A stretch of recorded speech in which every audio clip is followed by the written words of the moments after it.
ओम शांति। आज प्यारे मीठे बाबा के मुरली मंथन की डेट है 25/8/2023।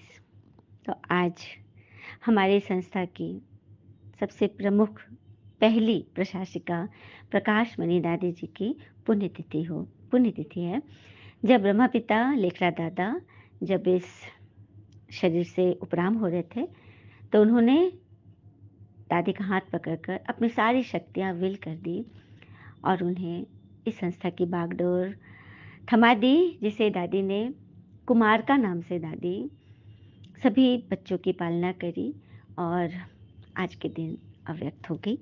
तो हम सब उनकी याद से एक सुंदर सा वीडियो भी बना है, हम सब इसको जरूर देखेंगे इसी चैनल पे। और अभी बाबा की वाणी सुनते हैं। बाबा कह रहे, मीठे बच्चे, यह संगम युग है ब्राह्मणों की पूरी। इसमें तुम ब्रह्मा के बच्चे बने हो। तुम्हें बेहद के बाबा का वर्षा लेना है और सभी को दिलाना है। तो ये संगम युग है ब्राह्मणों की पूरी, अर्थात ब्राह्मणों की दुनिया, जिसमें हम ब्रह्मा के बच्चे बने हैं। तो हमें बेहद के बाबा से वर्षा भी लेना है और सभी को दिलाना भी है। प्रश्न, इस ज्ञान को अच्छी रीति समझने के लिए किस प्रकार की बुद्धि चाहिए? इस ज्ञान को अच्छी रीति समझने के लिए एकदम पवित्र और धारणा युक्त बुद्धि चाहिए। तो व्यापारी बुद्धि वाले, बाबा का आंसर है, व्यापारी बुद्धि वाले ही इस ज्ञान को अच्छी रीति समझेंगे। जो अपना नफा नुकसान जो समझते हैं ना, वही है व्यापारी बुद्धि। तो यह बेहद का व्यापार।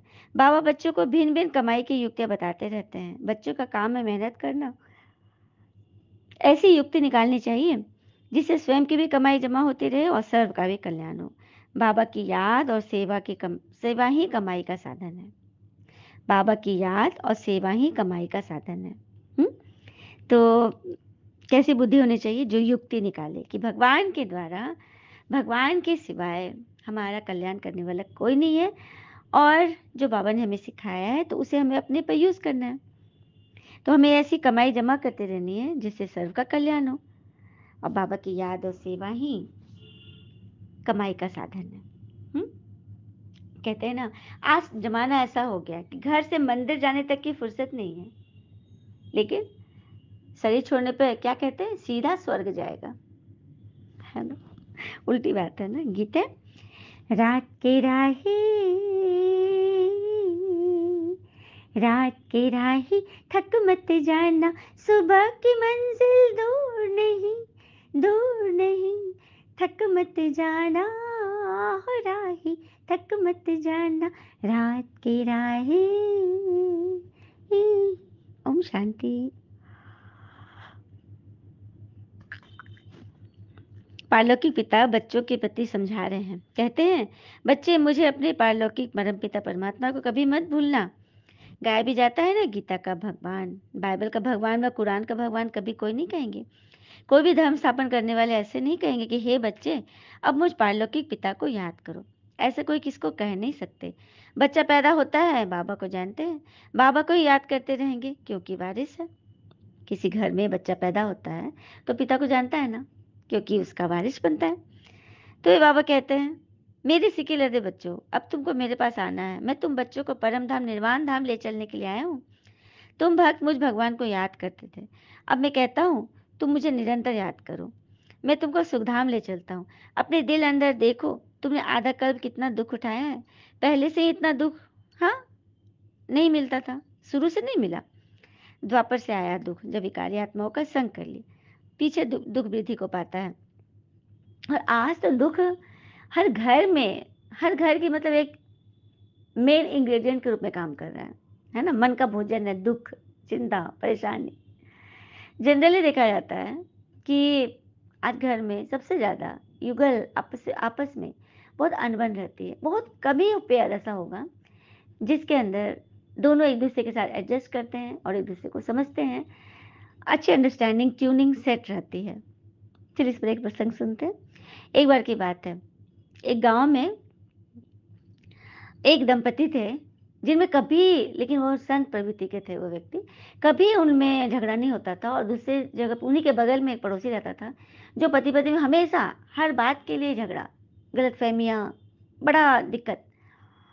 तो एक दिन इस व्यक्ति ने सोचा, जिसके घर दिक्कत था, कि क्यों ना मैं उन संत आत्मा से पूछता हूँ कि वो लोग के अंदर कैसे इतना प्रेम रहता है, कभी आपस में साथ रह रहे हैं, लेकिन कभी आग फूस और कभी लड़ाई होता ही नहीं, बस नहीं होता है।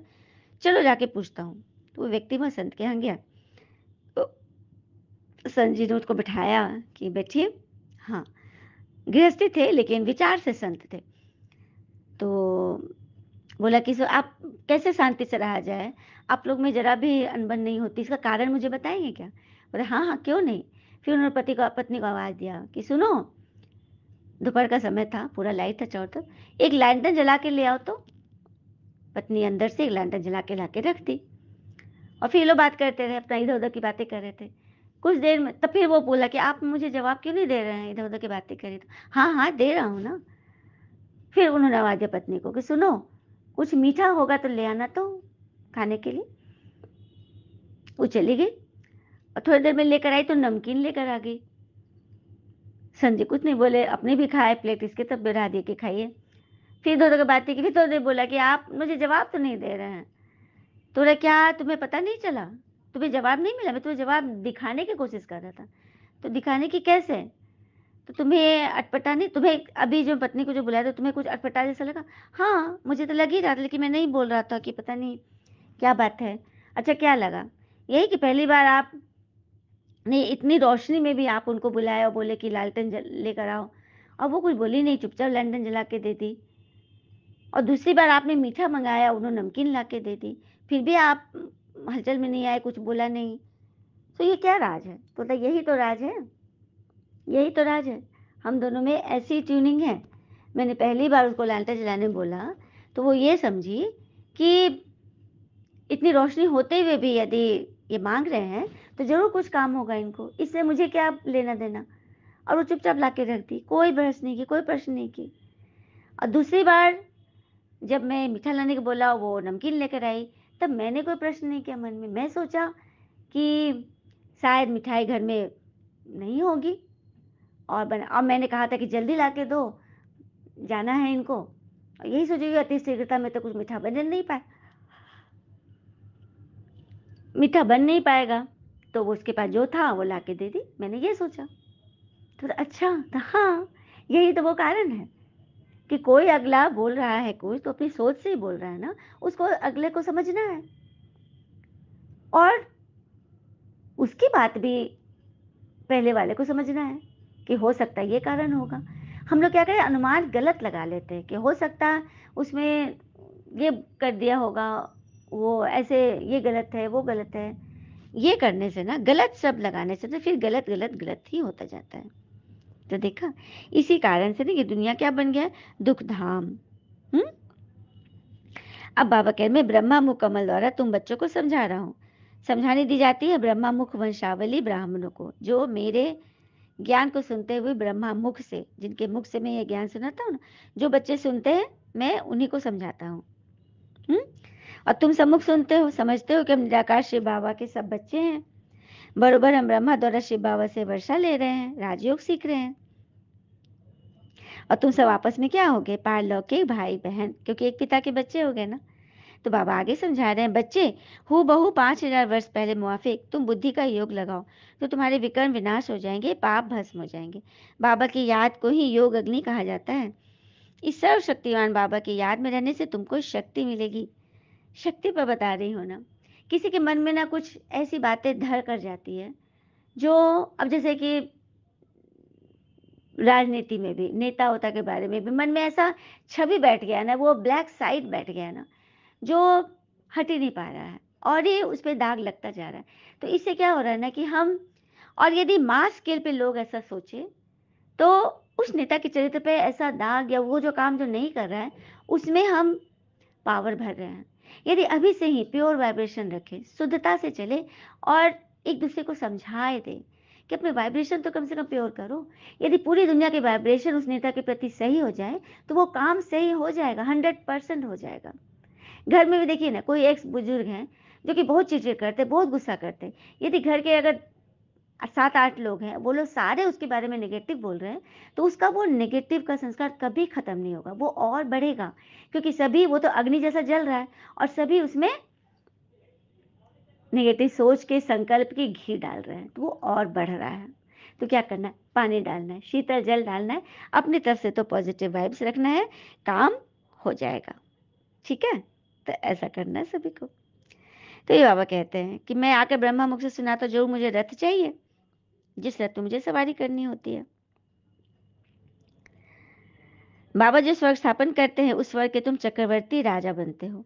अच्छा, चक्रवर्ती राजा कौन बनेगा?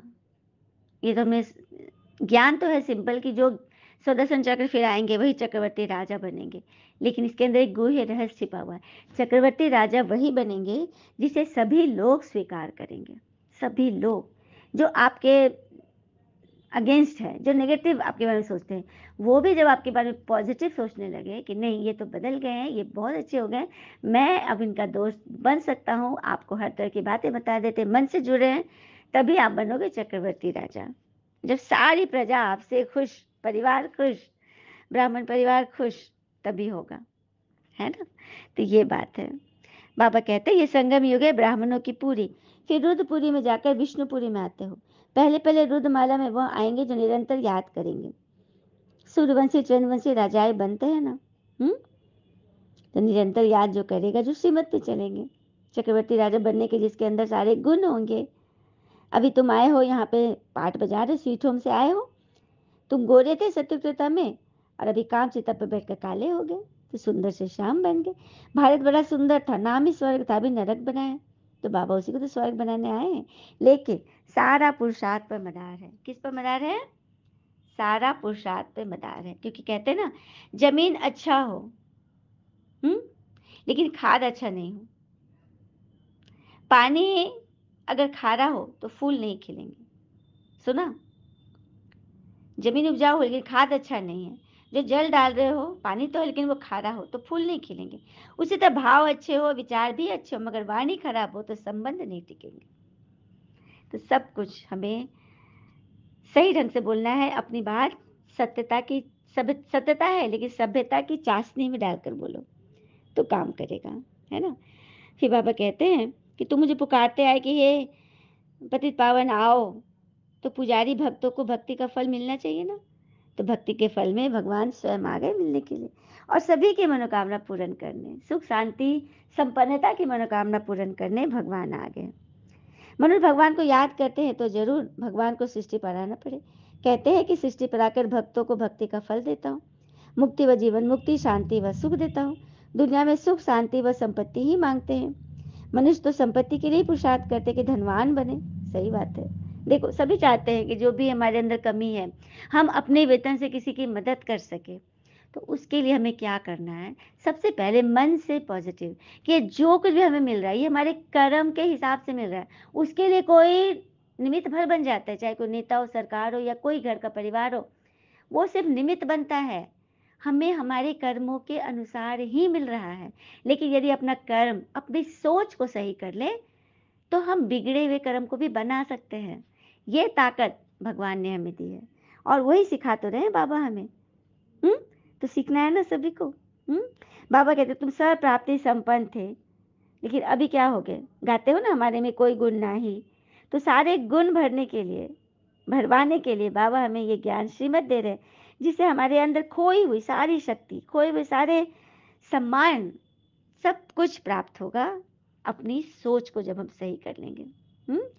भूल पिछाड़ी भूल, ग्लानी पिछाड़ी गिलानी करते करते आज तुम क्या हालत हो गया है। एक भूल पर भूल पे भूल करते जा रहे हो। सबसे भूल तो चले किसी और ने किया, सामने वाले ने किया, हम उसको सोच सोच के उस भूल पर, उसकी भूल पर और दाग पे दाग लगाते जा रहे हैं, और अपने आप को न्यूट्रल बना दिए, न्यूट्रल बना दिए। हम न सही सोचेंगे न गलत सोचेंगे, हम बीच में रहेंगे, तो बीच में रह जाएंगे आप।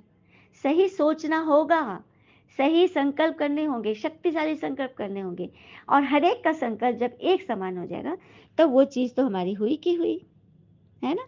ये सोचना है। अब बाबा कहते हैं जो देवी देवता ही डबल सिर ताज थे ना, तो बाबा की श्रीमत से ही वे ऐसा बने हैं, तो वैसा बनाने भगवान आए हैं, तो क्यों ना हमसे बात अभी से करें। कहीं कहते आज से करेंगे, कल से करेंगे, तो कल तो कभी नहीं आता। आज है, आज से भी अच्छा है अभी, अभी कर ले। और ये ज्ञान व्यापारी बुद्धि वाले अच्छी रीति समझे। दुनिया की नॉलेज उनको बहुत है, लेकिन अपने संकल्पों की नॉलेज नहीं है, कि हम संकल्प जो करेंगे वही सिद्धि बनेगा, वही हमें सिद्धि दिलाएगा। तो संकल्प तो सही करें पहले। बाबा तो कहते हैं हिम्मत का एक कदम तो बढ़ा, मैं 1000 भुजाओं से तुम्हारी मदद करने के लिए तैयार हूँ। विश्वास तो करें अपने आप पे, पहले स्वयं पे भरोसा करें, फिर ड्रामा पर। और ये दोनों पे जब भरोसा कर लिए, ड्रामा अर्थात इसमें कुछ भी अकल्याण नहीं है, सब में कल्याण समाया हुआ है। स्वयं पे विश्वास, ड्रामा पे विश्वास, तो भगवान विश्वास कैसे नहीं करेंगे? भगवान तो फिर हर एक चीज़ पे हमको मदद करेंगे ही करेंगे। कहते हैं ना, बैंक के लॉकर में 2 चाबी से खुलता है। एक है हमारे दृढ़ निश्चय की चाबी, मेहनत की चाबी, दूसरा है ईश्वरीय भाग्य, हमारे कर्म की चाबी, हमारा लक। तो हमारा लक कभी बंद है क्योंकि हम मन से शुद्ध नहीं हैं। मन से हम फँसे हुए हैं, मन से हम दर्द में हैं, चिंता में हैं, मन से किसी के प्रति बहुत नेगेटिव पाल के रखे हैं। तो वो चीज़ हमें जीत कभी नहीं दिलाएगा। अगर जीत चाहिए तो अपने मन के ये गाँठें खोलें। खोल के तो देखें, आज़मा के तो देखें। यदि हम कह रहे हैं और हम इसको यूज़ कर रहे हैं ना, अनुभव कर रहे हैं। कहते हैं ना, जहाँ ना पहुँचे रवि, वहाँ पहुँचे कवि, और जहाँ ना पहुँचे कवि, वहाँ पहुँचे अनुभवी। क्योंकि अनुभव से हम बहुतों के मन की बुद्धि को खोल देते हैं, ज्ञान चक्षु खुल जाते हैं। है ना? और आप एक एक्सपेरिमेंट करके तो देखें। हुँ? और फिर अगर नहीं समझ में आ रहा है तो हमसे राय लें, मंथन रेगुलरली सुनें, और कोई प्रश्न है तो आप कमेंट में भी कर सकते हैं। आप पूछें कि आखिर ये शक्ति कैसे भरे, है ना?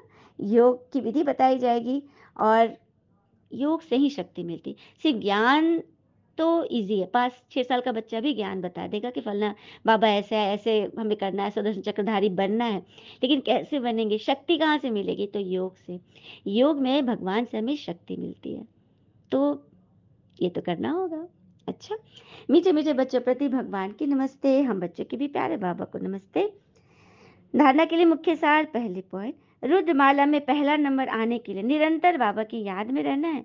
बाबा और स्वीट होम की याद से स्वयं को पावन बनाना है। दूसरी पॉइंट, रूहानी पंडा बन सबको सच्ची यात्रा करानी है। एक बाबा की श्रीमत से स्वयं को डबल सिर ताज बनाना है। सुना? डबल सिर ताज। यदि हमारी हर शुभकामना मनोकामना पूरी हो गई, हम संतुष्ट हो गए, हम किसी और को भी भर सक रहे हैं, किसी और के लिए भी सोच पा रहे हैं, तो बन गए ना डबल सिर ताज, मन से भी और तन से भी और धन से भी, है ना? वरदान, स्वस्थिति की शक्ति से किसी भी परिस्थिति का सामना करने वाले मास्टर नॉलेजफुल बनो। देखिए, बात फिर से आ गई। स्वस्थिति की शक्ति, जब अपने मन की स्थिति, अपनी आत्मा की स्थिति, उसको सीट पर बिठाएंगे, राजा बनाकर जब कर्मेंद्रियों से काम करेंगे। सबसे पहली कर्मेंद्रिय है आत्मा की, मन। मन में कोई भी नेगेटिव किसी के प्रति नहीं रखना है, वो उस पे बल भर रहे हैं हम। तो स्वस्थिति की शक्ति से किसी भी परिस्थिति का सामना, परिस्थिति आ गई, दिख रहा है हमारे साथ बहुत बुरा हुआ, कईयों ने रो करके अपने पद से इस्तीफा दिया, चलिए बहुत विकट परिस्थिति आई, लेकिन क्या सबर परिस्थिति भी तो आएगी ना? कैसे आएगी? तो हम जब स्वस्थिति को अपने हाथ में रखेंगे, हमारी मनस्थिति को कोई दूसरा कंट्रोल ना करे, किसी दूसरे के कर्तव्य हमें व्यर्थ सोचने पर मजबूर ना करे, ये है हमारी स्वस्थिति की शक्ति। तो हम किसी भी परिस्थिति का सामना कर लेंगे। देखो, शेर आता है जंगल में, आपके सामने खड़ा हो गया, अब आप तो कुछ नहीं कर सकेंगे, तो आप क्या करें? एकदम निडर होके एकटक शेर को देखते रहें, परिस्थिति का सामना करे। देखिए, शेर आ गया, वो तो दूसरी बात, जिसके साथ बीतेगा वो जानेगा। लेकिन शेर रूपी परिस्थिति सामने आ गई तो उसे कन्नी न काटे, उसके बाद नेगेटिव न सोचे, उसका सामना करे, कारण को निवारण में डाले, समस्या स्वरूप नहीं, समाधान स्वरूप बने। और समाधान है मन के संकल्प। संकल्प को जाने, इसी को कहते हैं मास्टर नॉलेजफुल बनना। नॉलेज सिर्फ पढ़ाई लिखाई के नॉलेज नहीं, हमें ज्ञान, योग की नॉलेज, हमें अपने मन के नॉलेज को जानना बहुत ज़रूरी है। क्योंकि स्वस्थिति अर्थात आत्मिक स्थिति, स्वस्थिति वाला किसी प्रकार की परिस्थिति से घबराएगा नहीं, क्योंकि आत्मा नॉलेजफुल हो गई ना। उसे तीनों कालों की सर्व आत्माओं की नॉलेज है, वो सारी परिस्थिति को जान रहा है, वह जानता है कि यह परवश है, इसलिए शुभ भावना शुभ कामना द्वारा उसकी सेवा करेंगे, घबराएंगे नहीं, सदा मुस्कुराते रहेंगे। तो यहाँ किसी अन्य की बात नहीं हो रही, स्वयं की बात हो रही है। हम खुद ही से तो घबरा जाते हैं, सोच से ही हम घबरा जाते हैं और नेगेटिव में चले जाते हैं। तो अपने आप को बचा ले। स्लोगन, भाग्यवान वह है जो सदा भाग्य के गुण गाए, कमजोरियों का नहीं। हाँ, परिस्थिति है, बहुत तरह से आपको परेशानी है, लेकिन आप ये सोचें कि इतने बड़ी दुनिया में भगवान ने आपको चुना, ये मंथन आपके पास जा रहा है, जो मन को कंट्रोल करने की विधि है। आप कितने भाग्यशाली हो। जब आप ये सोचोगे ना, तो आपके भाग्य का सूरज उगना शुरू हो जाएगा और तो फिर आप रियल भाग्यवान बनकर बनेंगे और बनाएँगे। चलिए, हम सब अब एक इशारे सुनते हैं। तो सारे दिन में चेक करो कि परखने की शक्ति कहाँ तक यथारत रही। तो सबसे पहले परखते हैं, हम आत्माओं को परखते हैं। स्वयं को परखें ना, हमारे मन में कैसे संकल्प चल रहे हैं उसको तो परखें, जो हमें नेगेटिव की ओर ले जा रहा है, नोटा की ओर ले जा रहा है, ठीक है? कम बोले, धीरे बोले, मीठा बोले, यही पुरुषार्थ विजय माला में लाएगा। नहीं तो पहले मौन, फिर गेट खुलेगा तो धड़धड़ाते हुए क्या होगा? हम क्या करते हैं ना, किसी बात में यदि हम फँस गए, किसी से कुछ होता, हम मौन हो जाते हैं। तो सिर्फ़ मुख का मौन नहीं, मन का मौन हो उसके लिए शुभ भावना रखें। आज दुनिया में जो मुख का मौन करते हैं ना, बातचीत से किनारा करते हैं और जैसे गेट खुलता है, धड़ाधड़ अंदर जो भरे हुए हैं ना इतने दिन का, वो सब निकल जाता है। जैसे उपवास कर लेते हैं, लेकिन उसके बाद जब खाना शुरू करते हो, कितना चीज़ भूख लगता है, कितना खा लेते हैं। तो ये उससे स्वास्थ्य पे हानि करता है। उसी तरह से मन का स्वास्थ्य भी दिक्कत होगा, परिस्थितियाँ हमारे फ़ेवर में नहीं होगी, है ना? तो इससे हमें बचना है। अच्छा, ओम शांति, शुक्र है मुझे बाबा और बाबा के प्यारे-प्यारे बच्चे, आप सबका जीवन सदैव शुभ हो और आपकी हर एक शुभकामना, मनोकामनाएँ पूरी हो। ये हम ब्राह्मण बच्चों की दिल की दुआ है। ओम शांति।